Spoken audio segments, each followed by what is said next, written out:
چې د قرآن دا تلاوت په پټه کول غوره دي که په جهر سره کول غوره دي؟ جواب دی دا دی دو حالات دي موږ سره.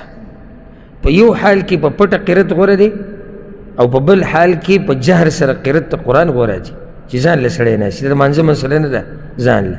اولنی هغه دا دی یو سړی دی هغه یریږي که زه اواز اوچت کړم نو کیدی شي بل چا ته تکلیف ورسي. لکه جومات کې ناست دی نور خلک منځونه کوي تلاوتونه کوي دی وایي که زه اواز اوچت کړم نو دوی دا منځونه ګډوډ کېږي د دپاره غوره څه دي چې پټ تلاوت وکړي. او حدیث کې دا راځي امام ابو داود راوړی دی چې رسول صلی وسلم اعتکاف کړی د هغه د اعتکاف دا طریقه و چې جومات کې به یې ځان له خیمه لګولی نو د صحابه کرامو د تلاوت ډېر په زوره کو نو دا پردې داسې اوچته کړه وی ګوره تاسو کې هر یو د خپل رب سره لګیا دی فلا یؤذین بعضکم بعضا یو بل له تکلیف مه ورکوئ یو بل مه تنګوئ او د یو بل په قرت باندې اواز مه اوچتوئ. نو که چېرته ستا د اواز اوچتولو سره بل ته تکلیف ورسي بیا پټ قرت غوره دی.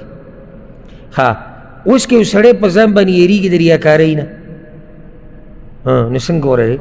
پټ غوره. لکه یو سړي ته ځان معلوم دی یاره که زه اوس دا قرت په زوره شروع کړم نو زړه کې بیا دا راځي چې وګوره هغه پلاني واورېدو هغه به اوس زما صفت کوي او هغه ته به زه ښه سړی ښکاره شم.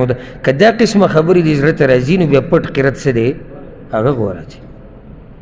دویم حال دا دی چې په هغې کې جهر سره قرت هغه غوره دی کله چې کله دغه تېر شوي خبرې پکې نه وي یعنې بل چا ته تکلیف نه رسي د ریاکارۍ یره پکې نشتی نو بیا قرت په څه سره غوره دی؟ په جهر سره. ولې؟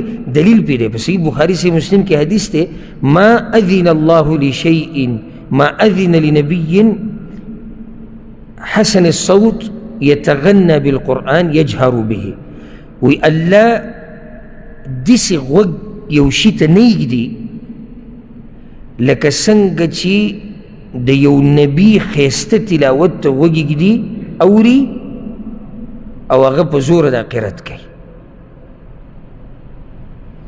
نو الله خو اوري هر څه خو داسې نه لکه څنګه چې د یو نبي دی پیغمبر چې د الله کلام وي څومره ښایسته به وي خو هغې کې دی چې یجهرو به یو یتغنه لکه په ښایسته اواز سره وي او بل په زور سره وي جهر سره وي. نو مسله دا شوه خلاصه چې که چېرته د ریاکارۍ یری یا خلک تنګېږي نو بیا په پټه قرت غوره دی او که دغه نه نو بیا په جهر سره قرت څه دی غوره دی. او د زنانو مسله هم د نارینهو په شان ده الا چې کله زنانه په داسې ځای کې چې هلته پردي سړي نو بیا به